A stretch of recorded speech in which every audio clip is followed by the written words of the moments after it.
Your time.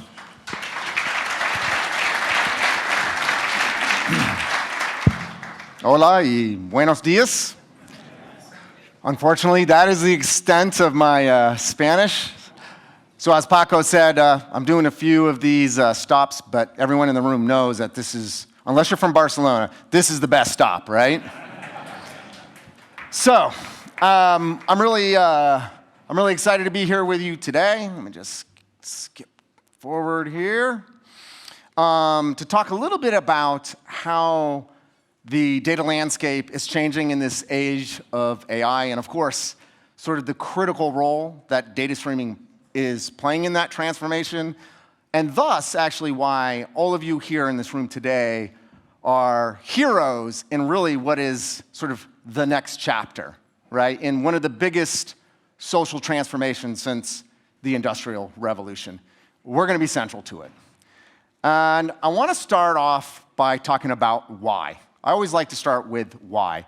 So why data streaming? And thus, why are you here today? And it really comes down to this. Companies today compete on the ability to use their data, right? Every company now is a data company. And the next thing is companies are competing on the ability to use AI, which is completely dependent upon good data, okay? And what that means is that the pressure that's on data strategy and data infrastructure has almost doubled, right, just in the last couple of years. So what is good data? What is AI-ready data? It's a term I'm assuming you're hearing out there. It's sort of picking up some steam. Depending upon who you talk to, they'll give you maybe a slightly different definition.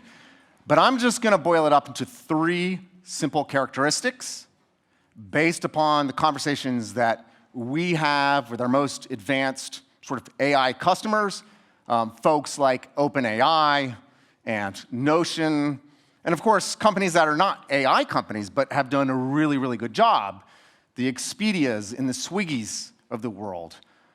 AI-ready, to me, means it must be accessible, it has to be trustworthy, and it has to be fresh. And I think freshness is something that's clearly near and dear to the hearts of many of us here today, because we've been living that. But the second and third waves of AI is actually making it even more important. Now, before I talk about why that is, let me just take a moment and say that if you're sort of skeptical about AI, I get it, right? I'm a cynic by nature. I've been in the industry for 30 years. I've seen a lot of trends that were not really trends. But this study here that was done by McKinsey was actually done in 2023 before agents was a thing, if you will. It's incredible how fast the space is moving. And I personally think this number is really, really low. I do. So, you know, yes, there is plenty of failures out there that you hear about. The rates are really, really low. But I'm here to tell you that I have seen firsthand customers get some pretty profound gains from AI, and this is not going to stop. The success rates are going to get better. The impact is going to be there. It's not slowing down, right? But you got to get the data right. So let's just talk about why AI today is driving more real-time data needs. And I want to start off with sort of traditional AI, so predictive AI. So with predictive AI, essentially, what you're doing is you're training a model offline with well-curated data to solve a specific problem. Like, I want to predict when there's a likelihood that I'm going to have an engine failure based upon a number of parameters, okay? But even as these models have been trained offline, and I think in the early days often were sort of applied in batch, what we've seen is that increasingly people want to do near real-time or real-time inferencing, because this is just a simple thing, right? Acting fast is better than acting slow, right? I think we all know that. Now, in the case of Gen AI, we're looking at a very different model, right? In this world, we're building foundational models that are broadly capable. And you do that by taking an extremely large corpus of data, okay, much of it public, and you're just building this very capable foundational model. But what this means is that if you want to use that model to solve any specific problem, you have to do prompt time learning. What does that mean? It means you have to do some prompt engineering. It means you have to fetch relevant context, you have to get data, and then you have to provide it to the LLM at inferencing time. So fundamentally, this means that that data engineering has to be done at prompt time. You can't do that a priority, right? Now, the third wave of AI is agentic. And here, there's even more real-time data demands, because now I'm not just doing it in response to a prompt, right?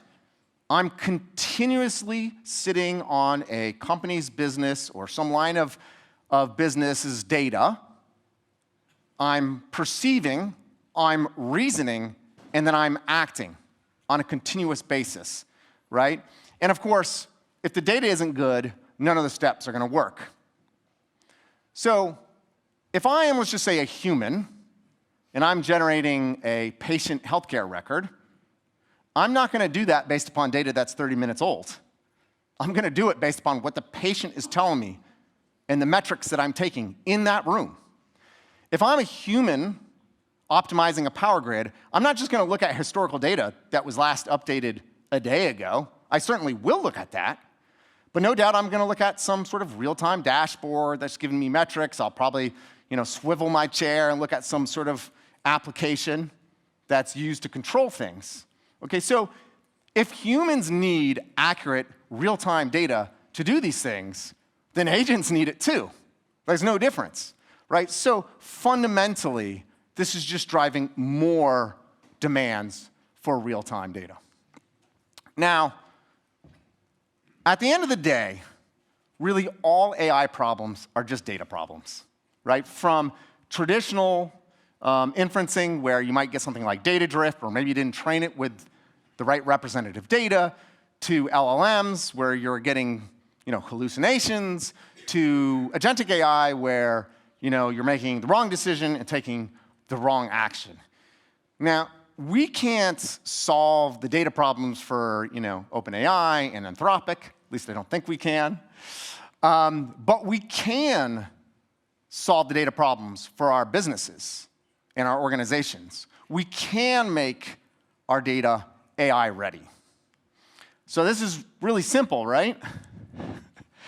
If we're the heroes in the next transformation, like this is the villain, this is the bad guy, right? So we have to do it on top of this, like countless point-to-point integrations. That's slow, many of it's still batch, dealing with data quality issues. It's pretty brittle. And no doubt you've seen some diagram like this before. For sure you've seen a diagram like this if you've ever been to a Confluent event. But I bet you that in your own business organization, you've seen something like this, right? Except for it's probably messier and not quite as pretty. Now, this isn't hyperbole, right? I would say a few months ago, I did a trip to the southeast of the US, and I met with a bunch of customers. And one day sticks in my mind, because I talked to a global logistics company that you're probably familiar with, and I asked them, how many sort of data pipelines do you have in this organization? And they told me, we have about 80,000 pipelines, which is a really big number, right? That same day in the afternoon, I talked to a financial services data company. Same question. They said we have over 100,000 data pipelines. Now, that was a really bad day for technical debt and data infrastructure, except for, of course, for the companies selling all those point-to-point integrations. So many of you in the room probably don't have the same scale of problem. But even at a much smaller scale, the issues are still the same, right? It's, slow, unreliable data that's low quality, Adding more point-to-point integrations typically just creates more data silos, right? Oh, I just need to stand up a new database for this new application. And this kind of sounds like the opposite of AI-ready data, right? Now, I'd say 14 years ago, Confluent's founders created something called Apache Kafka at LinkedIn to solve part of the problem, part of it, and then subsequently was donated to the open source community. And what it did was it decoupled data producers from data consumers and reliably delivered data at massive scale and in real time, right? Now, oftentimes that data was delivered to some sort of operational system, but just as often, like it was being delivered to an analytical system, because the problem was, how do we get the data there as quickly as possible? Because we know it's better if we can make decisions and actions as quickly as possible. If I talk to the average person in IT 10 years ago, and I said, have you heard of Kafka? And if so, what does it do? They'd probably say, unless they were working on, oh, that's what we use to get data to HDFS and Hadoop, right? May it rest in peace. I'm sure I've offended someone out there that still has an HDFS cluster that they love, so I'm sorry for that. So certainly Kafka can produce fresh data. We know that. And oftentimes, that's where a business starts their journey with the data streaming world. Like, I just need to solve this one problem. Like, I cannot do this fast enough. I'm going to try Kafka. Now, I just want to double-click on data freshness, that characteristic, just for a moment, to reinforce how valuable that is in and of itself, right? So I stumbled upon this study about 6 months ago from a university called MIT, some organization that's part of it, not ostensibly sponsored by any vendor. We certainly didn't have anything to do with it. And just to simplify their findings, if you normalize for industry, so financial services compared to financial services, healthcare to healthcare, companies that had the ability to act on their data faster had a huge advantage. So in their case, they said the top quartile had 50% higher growth in net margins than the bottom quartile. And that is a huge difference.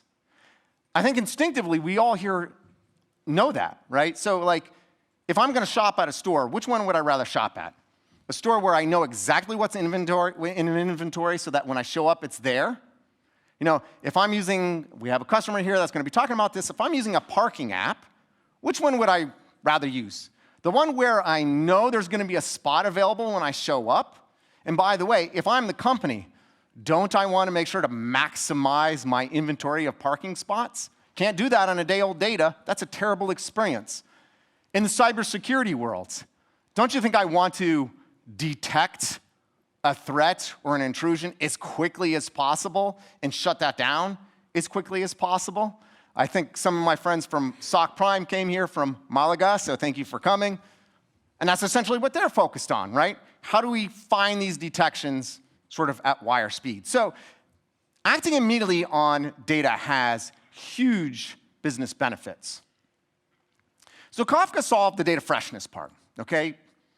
But as great as it is, it doesn't really solve trustworthiness and accessibility, right? And I would submit that that's kind of the impetus behind this data product movement, if you will. And I'm a big fan of data products. I would tell you firsthand, I've seen from organizations that have done a really good job, some big business benefits. I'm actually going to give an example a little bit later. But here's the problem. Many organizations create their data products after the data has landed in their lakehouse. And so, by the way, I'm just going to use the term lakehouse as shorthand notation for whatever you want to call it, warehouse, data lake, et cetera. So lakehouse in honor of our partners, Databricks.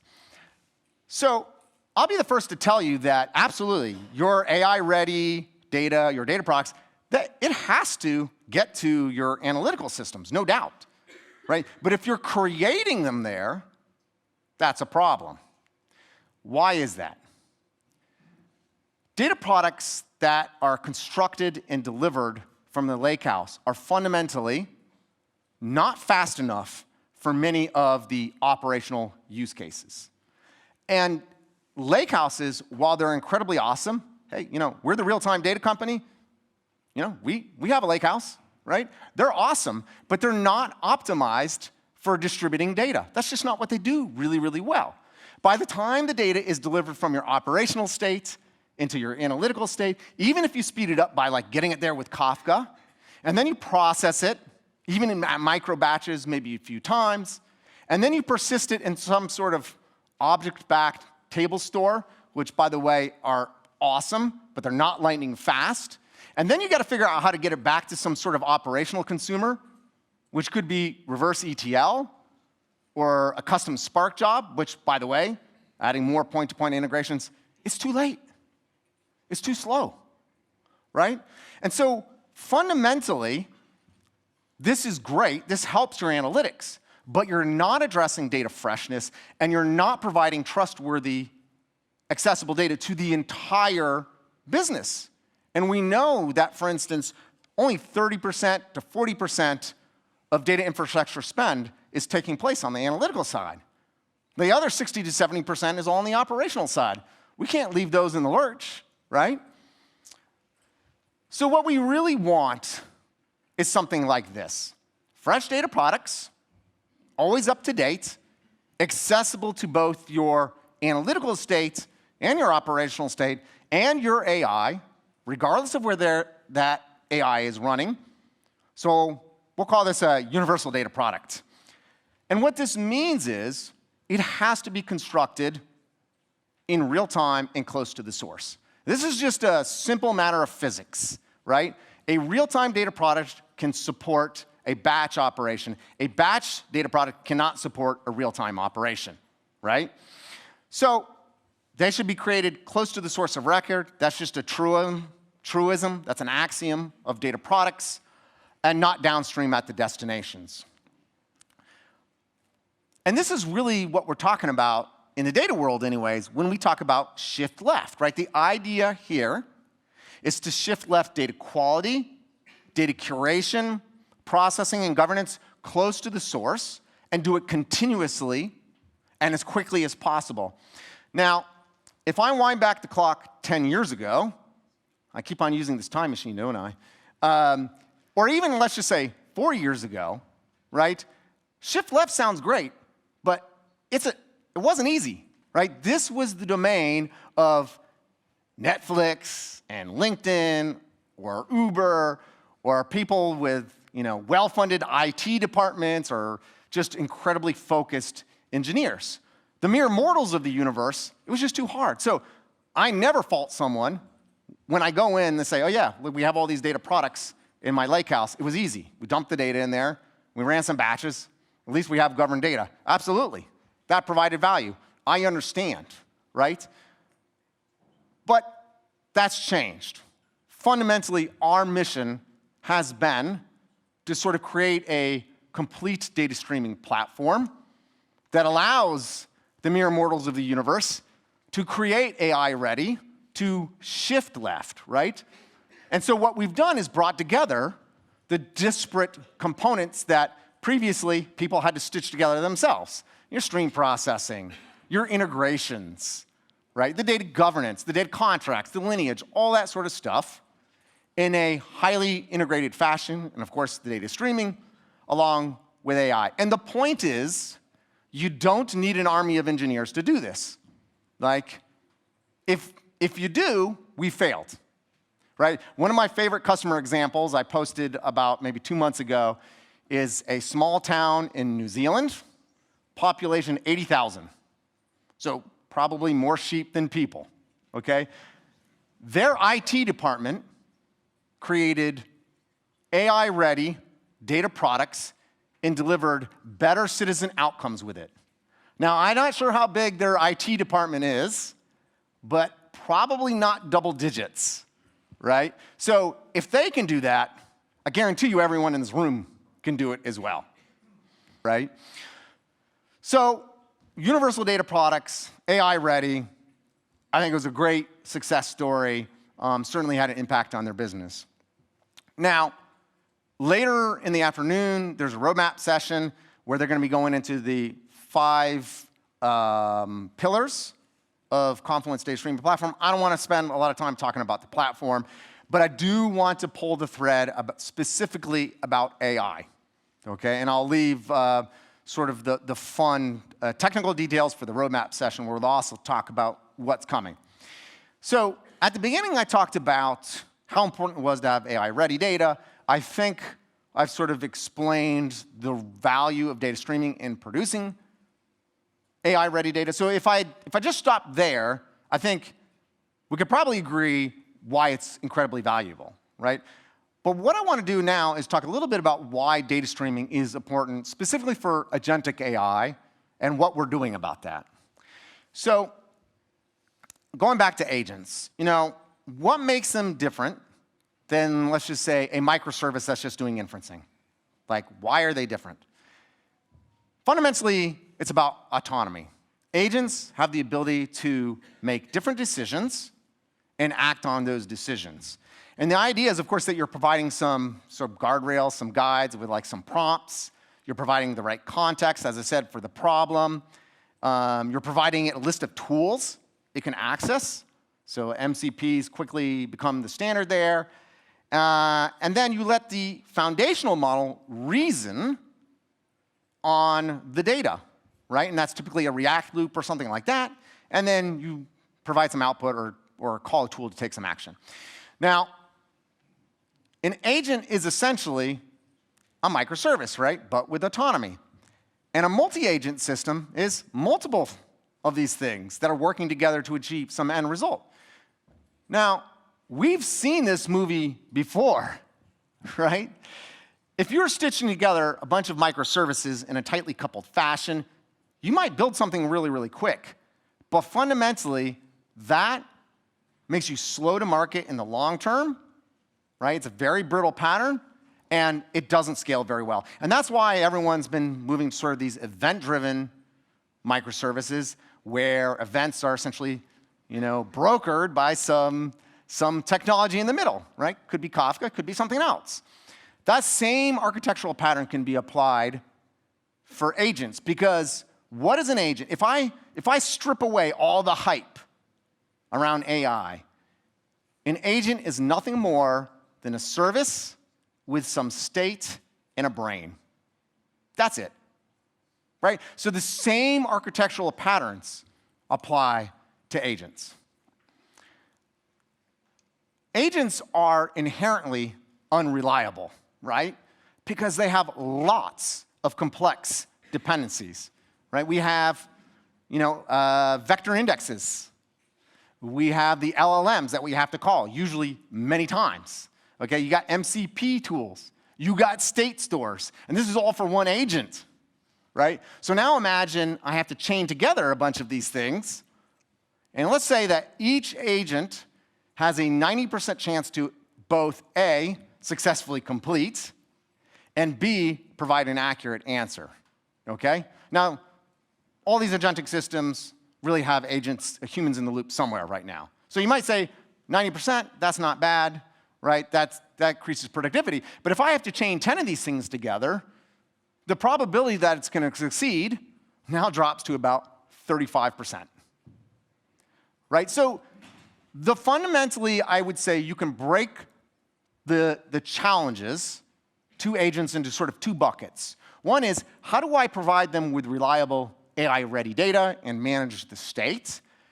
And the second is, how do I make agent execution reliable and communication reliable? And so these 2 things is really what our AI pillar is focused on solving. Now, AI on data streaming is a deep topic. We can probably talk for hours about that. Hopefully, I'll have the opportunity to chat with some of you at the break. So I can't go too deep into it, but I do want to talk a little bit about an announcement we made about 2 months ago, which is pretty exciting. And then I'll leave the roadmap and coffee talk to fill in the gaps. And that is something called streaming agents. Okay. And that's live now on Confluent Cloud. But streaming agents have made it simple to build, deploy, and durably scale an agentic system with the Flink runtime.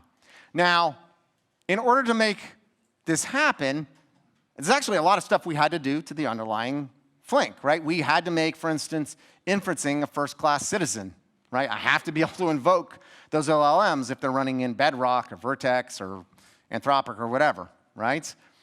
You need to be able to generate embeddings based upon the unstructured content. You have to be able to call the tools, right? So we had to add in MCP support for invoking these tools. And you have to be able to call external state stores, vector indexes, your data, where it lives, because guess what? Not all the data is flowing as a stream somewhere in Confluent. Data exists other places in the enterprise, right? So a lot of work has gone on to make streaming agents a reality, and I'm really excited to see what the community is going to do with this. I believe we have a demo later in the day where we're showing this, so make sure to attend that session as well. Now, streaming agents in Confluent Cloud, great place to run an agent, right? But one thing's clear to me. It doesn't matter how great that is, or how great Mosaic AI is, or Vertex, or Bedrock. The future of agents is going to be multi-system. There's not going to be one place where those agents are running, right? Your significant partners are going to have agentic capabilities. I'm going to want to run agents in Salesforce, and SAP, and Databricks, and Confluent, and insert your technology. So, again, this is one of the things that makes me excited about the role of data streaming, because this is fundamentally kind of the problem we saw, which is how do you enable data to flow across all these components in real time to stitch together some sort of end result, right? If I have, for instance, if I built an app that my customer is using, the events that are coming from that, I want to be able to send that to Salesforce, because there's a data gravity issue.